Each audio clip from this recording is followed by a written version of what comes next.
Well, guys, I have an enormous announcement to make, which is at the end of my senior year, when I graduate college, I.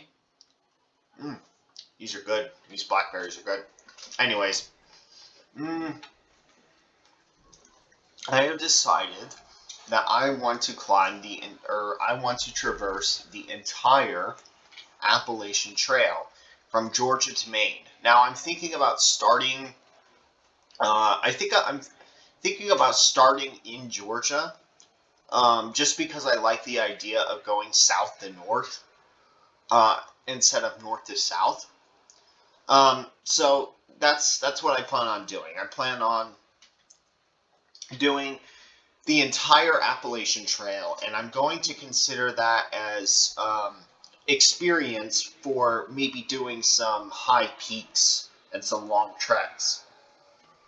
So you guys, I have a couple of viewers on my channel that know that I love doing mountains. Now, I did promise that, or I did say that I was going to do Pikes Peak, Humphreys Peak, and whatever peak, but it didn't work out, right? And it kind of frustrates me because if I was on my own and I had my own life and my own money, I would have been able to do that over the summer, right? So this summer I plan on working. I plan on making quite a bit of money. I plan on dumping it in the market, but and I that's how I'll become somewhat independent. But I want to do the entire Appalachian Trail. Um, Now, it sounds like very difficult when you look at the Appalachian Trail, like only 1% of climbers ever succeed, and it's an extremely dangerous trek because it's across all the states, but it's actually not. It's extremely impressive, don't get me wrong, but it's not like dangerous. It's not. I mean, hikers hike it all the time. There's a lot of support structures on the trail. There are a lot of shelters. Um, but basically, it's part of doing my minimalist lifestyle. And um, as far as Nathan is concerned, I don't know what he's planning to do. I hope that once he goes on the trail with me, but understand that if he goes with me, I'm not turning back. And I have done long hikes before. I'm not turning back, right? So you're going to have to shit in the forest. You're going to have to drink lake water by filtering.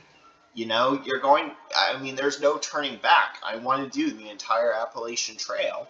Um, and I don't want anything or anyone to stop that goal, right? And because after 4 years of hard college with learning data science and learning calculus and learning computer science, everything, I deserve a vacation, right? And this is the vacation that I want to take, right? This is a huge step in becoming independent, is being able to do shit like this. And this will count as a lot of experience, not a ton, because after all, it's not high altitude climbing, and um, it's not like snow and ice climbing. But as far as the length of trip, it will count towards another one of my goals, which is to climb one 8,000-meter peak in my lifetime. Like I said, I'm thinking about climbing Broad Peak. I don't want to do K2. All right.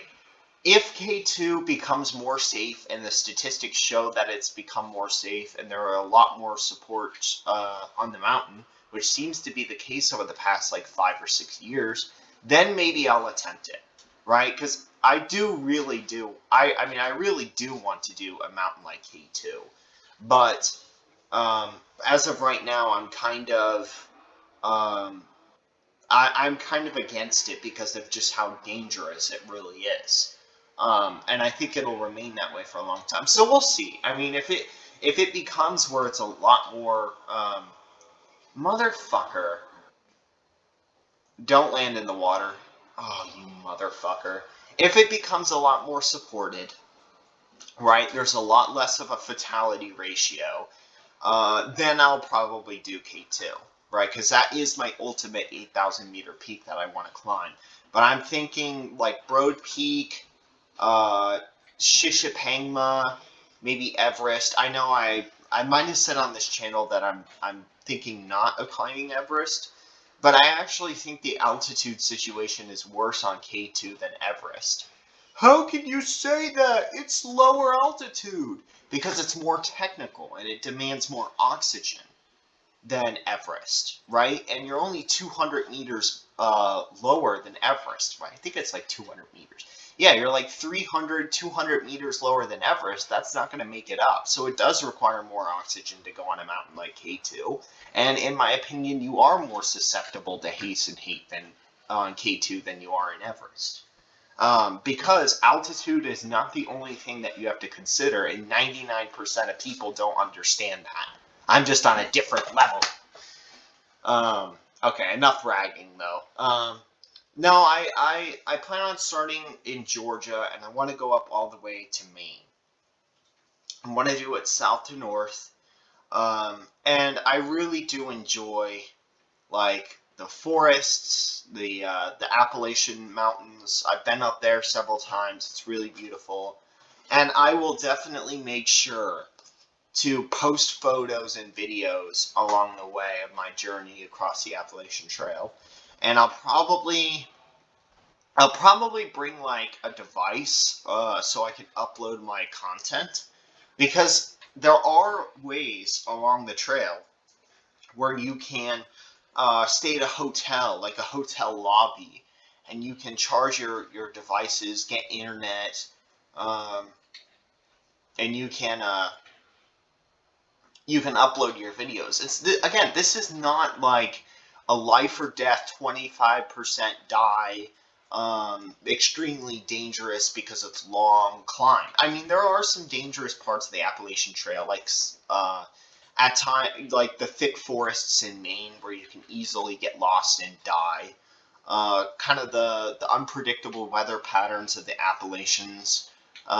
So there are and some wildlife dangers. Like my dad was hiking one of the trails before in the Northeast, or is it the Northeast? I don't know. It's on Eastern Diamondback, so there are some small risks, right? But it's not like hiking an 8,000 meter peak.